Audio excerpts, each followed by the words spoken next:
जीवन हमें एक मौका देता है, इसलिए जब भी सही कॉलेज चुनने का समय आए तो सिर्फ मंगलायतन यूनिवर्सिटी आपके बेहतरीन भविष्य और सर्वांगीण विकास के लिए।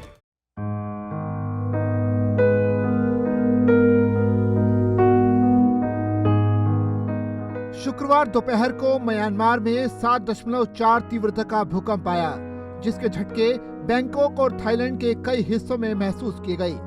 भूकंप के कारण सैकड़ों लोग बैंकॉक में हिलती इमारतों से बाहर निकल आए। सोशल मीडिया पर कई पोस्ट में स्विमिंग पूल से पानी निकलता हुआ दिखाई दिया। पीएम मोदी ने कहा कि भारत किसी भी तरह की सहायता देने के लिए तैयार है। वहीं संयुक्त राष्ट्र मानवीय मामलों के कार्यालय के अधिकारी ने कहा कि शुक्रवार को म्यांमार में आए 7.7 तीव्रता के भूकंप के प्रभाव की प्रारंभिक रिपोर्ट से देश के मध्य भाग में काफी नुकसान पहुंचने की आशंका है।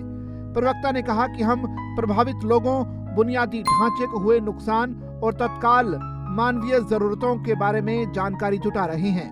म्यांमार में तबाही की कई तस्वीरें सामने आ रही हैं। कई इमारतें ढह चुकी हैं, एक्सप्रेसवे को नुकसान पहुंचा है और पुल गिर गए हैं।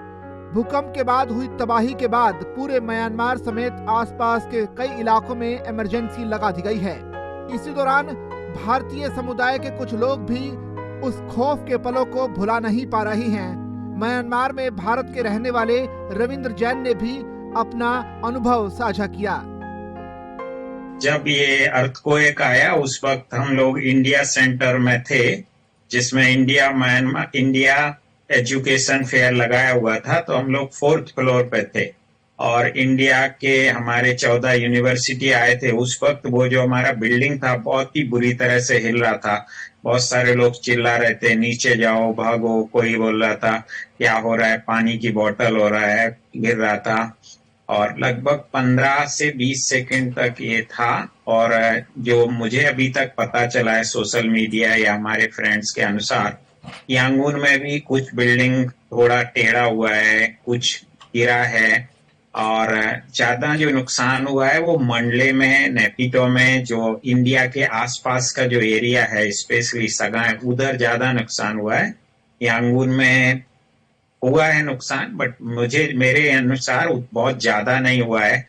और यहाँ अभी फोन भी काम कर रहा है, तभी मैं आपसे बात कर पा रहा हूँ।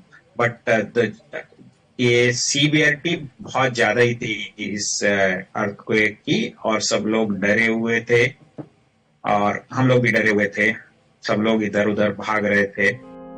बैंकॉक समेत भारतीय दूतावास ने थाईलैंड में भारतीय नागरिकों के लिए आपातकालीन नंबर भी जारी कर दिया है, जिसके मुताबिक जो नंबर जारी किया गया है वो है +66 जो कि कोड है थाईलैंड का। इसके अलावा 6188192218 ये आपातकालीन नंबर भारतीय दूतावास की तरफ से जारी किया गया है।